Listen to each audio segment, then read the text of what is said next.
What's going on, everybody? Welcome back to the channel. It's Juju the Gamer here, and on Juju Sports Corner, and I want to talk about something that's, it's probably getting a lot of attention. As you all know, it's the Super Bowl week. It's Pro Bowl this weekend, isn't it? It's Pro Bowl and Senior Bowl. They're doing practices for that. Or at least I believe it's Senior Bowl this weekend. But nonetheless, the Super Bowl is upcoming, and there's about 4 different scandals all at the same time in the NFL. And Roger Goodell, at some point during Super Bowl media week, during that week leading up to the game, at some point he has to get on the podium and answer questions regarding these scandals. So you already saw the thumbnail. You already know what we're going to be leading off with. We're going to be leading off with the one that's probably not getting the most attention, and it goes hand in hand with another one. We're going to be talking about the horrid owner of the now Washington Commanders. That name is god awful. That name sounds like something off the old Mann games. Like it's that bad. That's how bad that name is. But we're talking about Dan Snyder. We're going back to Dan Snyder. I already made one video regarding it. No, I made 2 videos regarding Dan Snyder. So y'all know I'm serious.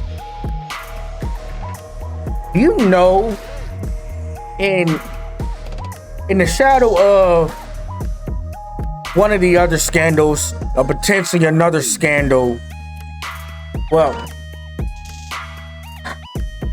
I don't want to put, well, let me put it this way. It coincides with another scandal, but it's getting a lot less attention. Congress had an oversight committee meeting yesterday. By the time you're seeing this, it'll be Friday. They had an oversight committee meeting yesterday. You know what that meeting was about? It was about the owner of the Washington Commanders, Dan Snyder, and his horrid workplace misconduct. All the ones that had the emails that got John Gruden canned, but somehow only John Gruden was the only person that was at fault. Yeah, those emails. Well, some new stuff came out today. Dan Snyder, good old Dan. And it's getting to a point where these owners are dying on the hill of Dan Snyder, of all people. They are dying on this hill. That's how bad this is for him.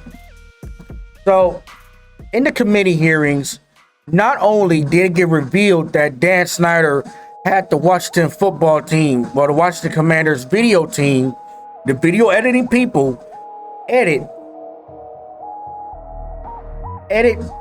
non-consensual videos of the cheerleaders when they were naked or when they were getting undressed, and then had them sent to Dan Snyder himself. Do y'all know how fucked up that is? Well, no, it also fucked up because it coincides with John Gruden, and because John Gruden and one of the now former presidents of the Washington Commanders, they were sharing topless photos of the cheerleaders. So this goes hand in hand. They made these videos at the request of Dan Snyder. Do y'all know how serious this is? That's gotta be illegal. And not only was the regular workers just outright sexually harassing their female counterparts, their female co-workers, Dan Snyder actively participated in that. And man, it's bad, bro. Literally, in one of the hearings, one of the cheerleaders said at a formal dinner, well, I don't believe it was a cheerleader. She was a former cheerleader, worked her way up a couple positions, and she became a marketing manager. All right, her name is Tiffany Johnston. I hope I'm pronouncing that right. But she had literally said in some kind of formal, important dinner, her seat was positioned near Dan Snyder. And they were so close to where he literally put his hand on her thigh and did not let go until she physically removed it, just unprompted. Just did that unprompted. She said this at the hearing, people. She said this at the hearing. Then she said later on after that, she said Dan Snyder tried to force her into her limo, and one of his own lawyers had to pull him off from doing that and say, Dan, this is a very, very bad idea. You don't want to do this. This looks bad. And there was an eyewitness, one of the security for the Washington football team, the Washington Commanders, saw this happening. So, bro, Dan Snyder has destroyed any probably goodwill that he has. Like, if he wasn't a known scumbag already, he's known as one now because that's ridiculous. Doesn't that just sound wrong? And you coincide this with John Gruden and those 650,000 emails that somehow only John Gruden was found in trouble. Guess what John Gruden is doing? He's suing the league because literally John Gruden is like, there's no way in hell I'm the only person that got canned because of this. John Gruden's stance is there were 650,000 emails. Why am I the only person that got my job taken away from me? He wasn't just replying to himself. Those emails had to go somewhere, and they found his emails investigating Washington. So that whole team just needs new ownership. Now, that's scandal 1 and 2. Let's go into the third one that dropped. Well, when did this drop? Wednesday?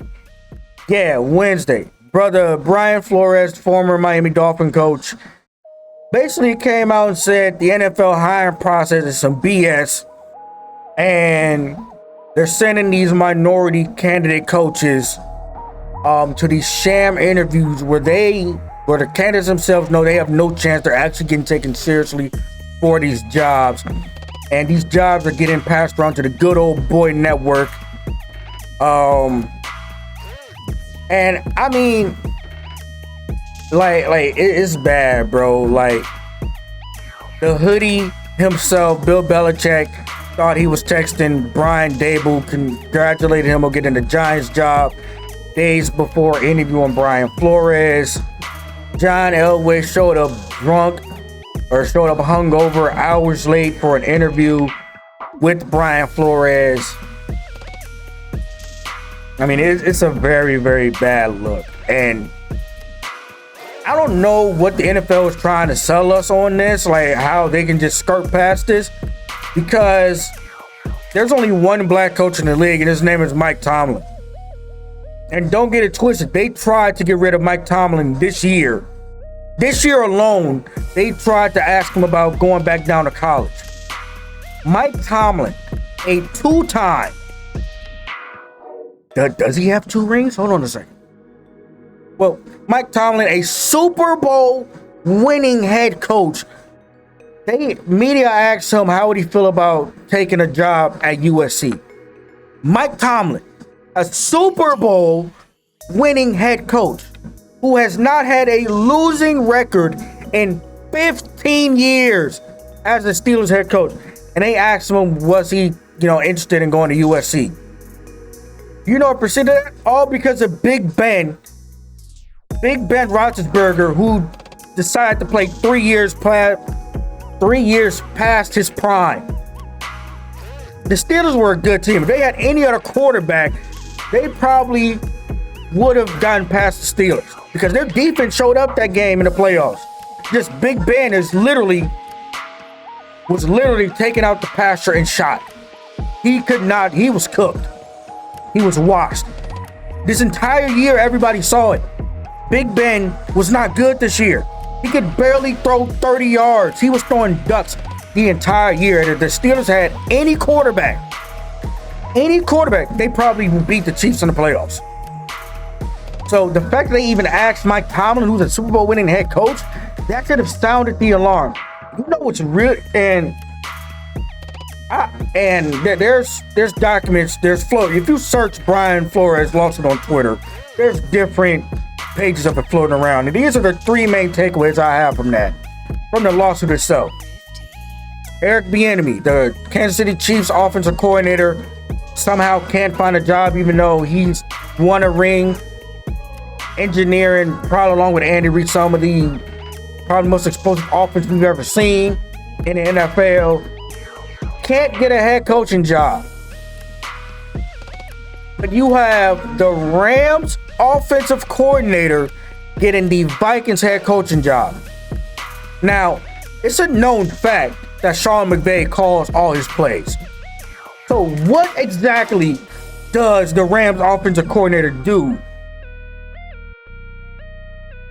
Because that's a knock on Bienemy. That's a knock on Bienemy. Is that he doesn't call the plays. Well, what the hell does the Rams offensive coordinator call the plays that allows him to get the Vikings head coaching job? Because he's the favorite to land that. Now, they said the Saints did request an interview with Eric Bienemy. If he gets offered a job, I believe he will take it. Because that's a bit, well, that cap space mess. But moving on. David Culley was fired by the Texans this offseason for no reason, because everybody knew that team was garbage heading into the season when Mr. Freak Nasty himself, redacted number 4, decided he wanted to go on a massage parlor sexual assault spree that he's still dealing with. Them allegations that he's dealing with was just unavailable for the whole season. So when that happened, everybody knew the Texans was going to be trash this year. The fact they won 4 games is a testament to how good of a job he did. And they fired him. Do you know what the record was for last season with the Houston Texans when they had Deshaun Watson? The same exact record they had this year. So what was the point of firing the coach? But do you know what's really going to aggravate people if the Texans hire this person? The Texans have Josh McCown as one of their finalists. Josh McCown, former NFL quarterback for about, 20 years, journeyman, backup quarterback, leader of the quarterback room. It doesn't bother me that people would think he would be a good head coach, because he probably can be a good head coach. What bothers me is that he doesn't have no experience coaching anywhere, and he's a finalist for the Houston Texans coaching job because he's friends with the damn general manager. Like, bro, what? Like that's just damn ridiculous. And according to that, Byron Leftwich, as you probably heard today, that he withdrew his name from the consideration of becoming the Jacksonville Jaguars head coach. He was the clear favorite. The fans wanted him to be the clear favorite to be the head coach. Yeah. Jacksonville Jaguars ended up hiring Doug Peterson, which, he helped really get Carson Wentz off the ground when he almost won an MVP before he got hurt. And he's a Super Bowl winning head coach. So the Jaguars lucked into that. They lucked into that. The issue is Byron Leftwich wanted to coach the Jaguars. The Jaguars wanted him to be their coach, but they didn't really want him to be their coach, because all he asked was that Trent Baalke, the general manager of the Jaguars, to be let go. Because normally when you fire a head coach, you fire the general manager that you hired along with them. That's just standard procedure, because both have to go. Because that pair did not work. The issue is, none of the fans like Trent Baalke. They like him because he picked Trevor Lawrence, but that was an obvious pick. They dislike Trent Baalke so much they showed up to the last game of the season wearing clown masks and was roasting him the entire game. So the fans don't like him whatsoever. They said every coach Trent Baalke has hired has went one and done. What coach in their right mind would want to walk into that situation? especially a black coach, because you lose one too many games as a black coach, you're getting fired regardless. Even if your team sucks and everybody knows they suck. The Jaguars chose Trent Baalke, who nobody likes. Most of their candidates that was rumored to have the job did not want to be with Trent Baalke. They did not want to coach with them. They did not want to work with them. So the Jaguars chose Trent Baalke over Byron Leftwich, who was a former first-round pick of the Jaguars. Bro, that's just, oh my God. It's like the NFL wants us to believe they're doing right by diversity, but they're not. As much as I love football, they're not, bro. They're not. As a black coach, you have a much better job getting a head coach of a college team than you do in the NFL. That's a problem. That's a problem when majority of the league is black. That is a problem when you have one black coach, and that's Mike Tomlin, who's had no losing seasons. And they're still talking bad about him. That's a damn shame. So let's go into the fourth scandal, which also Brian Flores dropped. He alleged that Stephen Ross, the owner of the Dolphins, tried to pay him $100,000 cash for every loss that they had in 2019 to tank for Joe Burrow. Do y'all understand the problem with that? Do y'all understand the problem with that? I'm being dead serious. So let me walk you through the problem with that. First reason is, had Brian Flores took the money, they would have fired him in the offseason for not winning enough games, and then hired another good old boy network coach, to then coach Joe Burrow. That's exactly what would have happened, because it's what the Texans just did. But there's another bigger problem with that. The NFL has so many ads regarding gambling between FanDuel, DraftKings, Sportsbook, MyBookie. They have so many gambling ads, whether it's fantasy football or just betting on the games themselves. Hell, me and my dad did it and we almost hit big. So we're not strangers to this, all right? If you have a team, an owner of the team, who is incentivizing his coach to throw games and make it look believable, to throw games willingly, while the owners probably profit from these gamblings, from these books, from these gambling books and casinos and whatnot, that's a problem. That's a pretty big problem. It also came out that Stephen Ross